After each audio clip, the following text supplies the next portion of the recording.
آپ نے سنا ہوگا حضور نے سورہ رحمان کے بارے میں فرمایا ہے، سورۃ الرحمن عروس القرآن، یہ سورہ رحمان جو ہے یہ قرآن کی دلہن ہے۔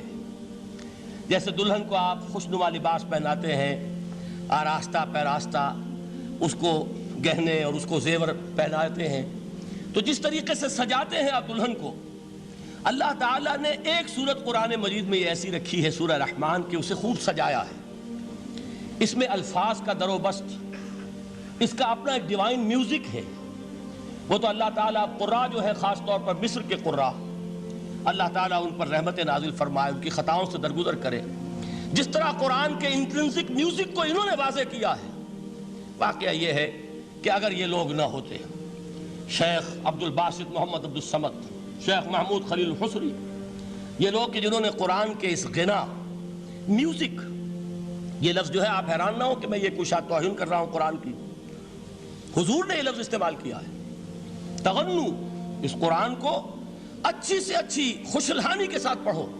من لم یتغن بالقرآن فلیس منا، جو قرآن کو بہتر سے بہتر انداز میں، اچھی سے اچھی آواز میں، خوشلحانی کے ساتھ پڑھنے کی کوشش نہیں کرتا، وہ ہم میں سے نہیں ہے۔ بلکہ ایک مرتبہ حضور رات کے وقت آپ گشت پر تھے اپنے ساتھیوں کے حالات معلوم کرنے کے لیے۔ حضرت ابو موسیٰ اشعری رضی اللہ تعالیٰ عنہ ایک صحابی ہیں، ان کے گھر کے پاس سے گزر ہوا، وہ رات کو تہجد پڑھ رہے تھے، کھڑے ہوئے کیف کے عالم میں قرآن تلاوت کر رہے ہیں۔ حضور کو بہت پسند آئی ان کی قرات، کافی دیر تک وہاں کھڑے سنتے رہے۔ اب انہیں کیا پتا کون سن رہا ہے، بالکل اسی طرح سمجھ لیجئے ایک بات یاد آئی ہے، حضور فرماتے ہیں کہ جس طرح کان لگا کر اللہ قرآن کو سنتا ہے، کسی چیز کو نہیں سنتا۔ ہمیں نظر نہیں آتا نا، ہمیں معلوم نہیں ہے، ہم قرآن پڑھ رہے ہیں تو سننے والا کون ہے؟ سب سے زیادہ کان لگا کر خود اللہ۔ یہاں اس لیے مجھے یاد آیا کہ ابو موسیٰ اشعری کو کیا پتا تھا کہ کون سن رہا ہے؟ وہ اپنی کیفیت میں نماز میں تہجد میں قرآن کی تلاوت کر رہے تھے، اور ظاہر بات ہے ان کے گھر ایکڑوں میں بنے ہوئے نہیں تھے، ایک ایک کمرہ، ایک ایک کوئی حجرہ، ایسے ہی تو گھر تھے نا صحابہ کے، لہذا حضور پاس سے گزرے، آواز آئی، کافی دیر سنتے رہے۔ اس کے بعد آپ تشریف لے گئے، صبح فجر میں ملاقات ہوئی تو حضور نے تحسین کے انداز میں فرمایا، یا ابا موسیٰ انک قد اوتیت مزمارا من مزامیر آل داؤد، اے ابو موسیٰ تمہیں تو آل داؤد کے سازوں میں سے ایک ساز اللہ نے عطا فرما دیا ہے۔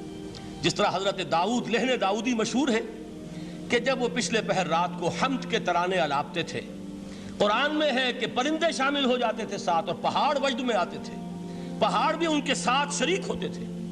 تو جس طرح کا اللہ نے ان کو لہن عطا فرمایا تھا، حضور نے تحسین کے انداز میں فرمایا ہے ابو موسیٰ اشعری، اللہ نے تمہیں بھی آل داؤد کے سازوں میں سے ایک ساز عطا فرمایا۔ بہرحال قرآن مجید کا جو یہ میوزک ہے، قرآن کے الفاظ کا جو حسن ہے، جہاں تک حسن معنوی ہے وہ تو ہر لفظ میں ہے، لیکن یہ حسن ظاہری، حسن صوتی، حسن لفظی، یہ اپنے کلائمیکس پر آپ کو نظر آئے گا سورہ رحمان میں۔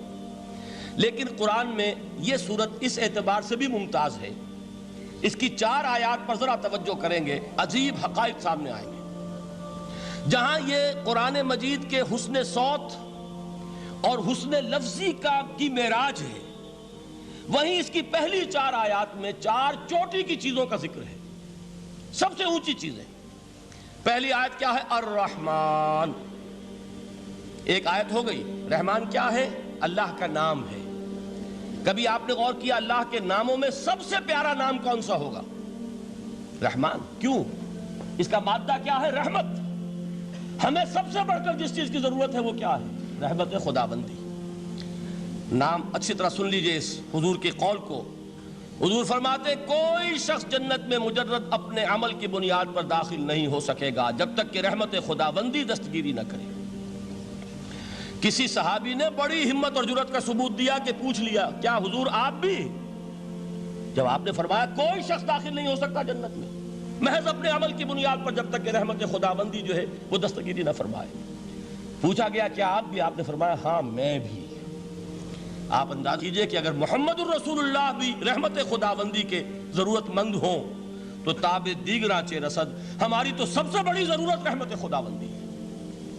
اب یہ رحمت جو ہے قرآن مجید میں اللہ تعالیٰ کی یہ شان 2 الفاظ کے ذریعے سے آتی ہے، رحیم اور رحمان، اور کوئی مادہ نہیں ہے جس سے 2 نام بنتے ہوں اللہ کے۔